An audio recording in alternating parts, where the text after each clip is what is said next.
wouldn't a Pacceka Buddha be benefiting others because everything is interdependent? I see. Just by becoming enlightened. Well, first of all, let's dispel the myth. The Pacceka Buddha is not an island in isolation. A Pacceka Buddha still interacts with their fellow beings, still benefits, very, very much benefits their fellow beings simply as an example, for starters, and also because of their teachings. Pacceka Buddha is not able to teach the Buddha's teaching, is not able to come up with, for example, the 4 Satipatthana, the 5 aggregate, the 5 Khanda, the 4 Noble Truths. But they are able to teach people. They are able to say things to encourage other people. They just don't have what it takes to really understand what it is that they've realized themselves. They can talk about good things, and they can encourage people in good things. So they can.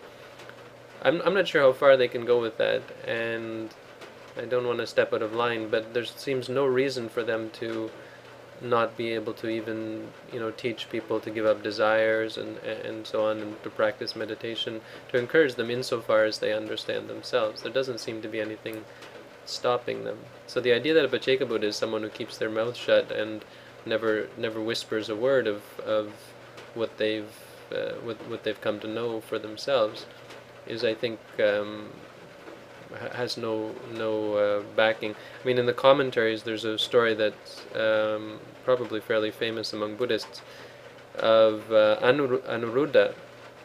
Anuruddha in a past life was a serving man, and he gave alms to a Pacceka Buddha.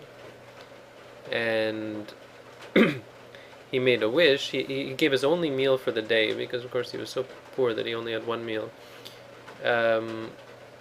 He gave his one meal of the day, he gave it to a Pacceka Buddha, and he said, as a result of this gift, may I never hear the words nati, or the word nati. Nati means there isn't any, or there is not.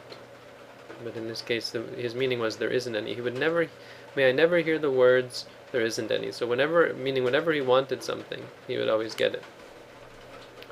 And the Pacceka Buddha said something like, Ewang hotu, may it be like that, and went away. So Anuruddha was very, very happy, and he went back.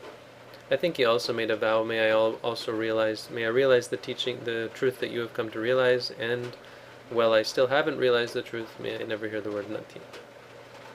Then he goes back, and he tells, he's so happy that, he's so happy that his boss, his owner, or whatever, his employer, asks him what happened, why is he so happy, and he tells him, and the owner says, I'll give you something like 1,000 gold coins if you give me the merit.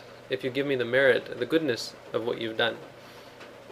Give me all of your goodness, and I'll give you 1,000 gold coins. All that you've gained from it. Because there was a big idea that even in old times that doing these deeds got you some kind of punya, something that could, the idea that he had was that maybe it could be bought, because of course he was probably a fairly rich man, and everything of course could be bought, even people. So why couldn't you buy punya? Anuruddha, or the man who was to be Anuruddha, he was of course totally horrified by this, and afraid that it might somehow be possible to buy his punya, his goodness, the goodness that he had gained from doing this. And so he said, no way, I'm not going to, I would never give this to anyone, not for any price.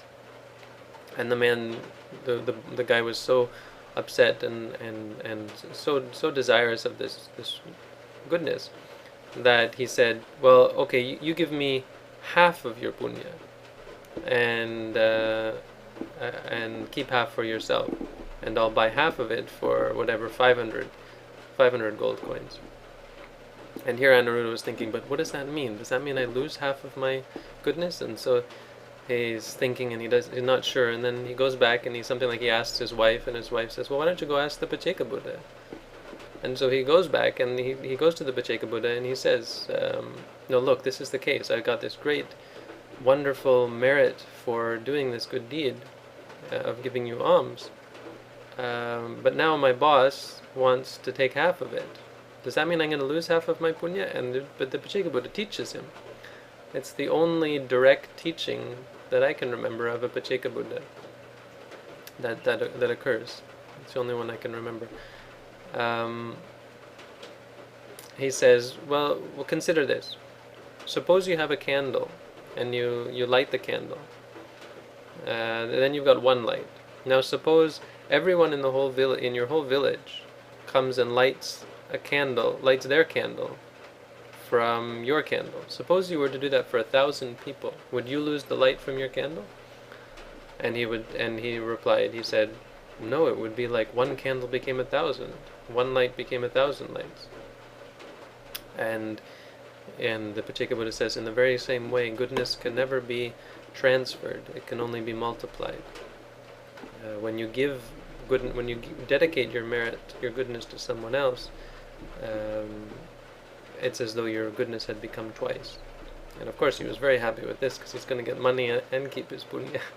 So he goes back and he says, yes, I dedicate half of my punya, or even I think something like all of my punya. I dedicate it to you. I give it all over to you.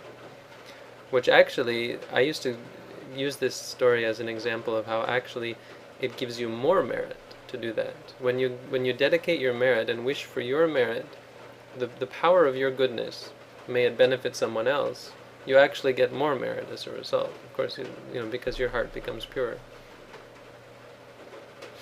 And so that's an example of the teachings of Pacceka Buddha. The story goes on and talks about how he actually does never hear the word nati. And as a result, one day his mother runs out of cakes, and he says, well then bring them. And she says, so nati. She says, tell him there are no cakes, nati. And he says, nati, what does this mean?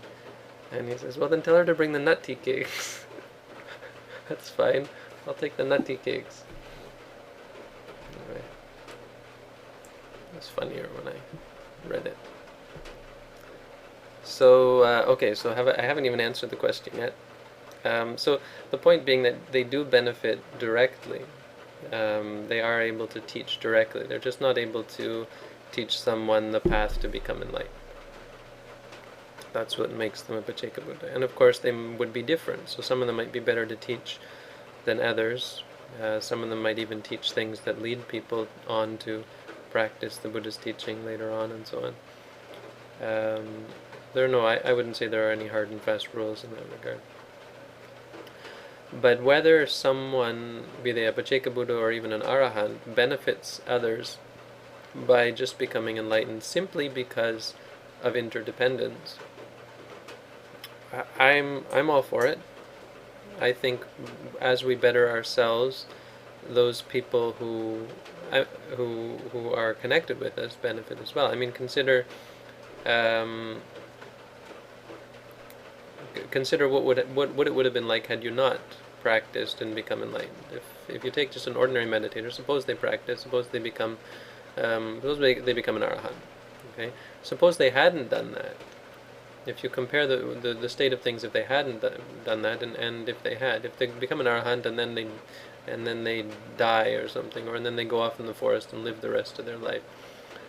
Well, if they hadn't done that, they would have, of course, based on their defilements, based on their attachments, they would have encouraged all sorts of unpleasant things. If you consider it just from that aspect, they've benefited others immensely. They've freed others from the karmic cycle. So if you have a karmic cycle of vengeance towards someone, where you might not have bad feelings towards them, but somehow you're going to do something to hurt them because they've hurt you in the past, then by becoming enlightened, and going off in the forest, for example, you free others from that. So you might even say that by becoming enlightened, the world around us becomes freer. You'll also often find that these beings pull others in with them. So as a result of their becoming enlightened, as an example, or even just because of karmic relationships, they pull all the people around them in as well.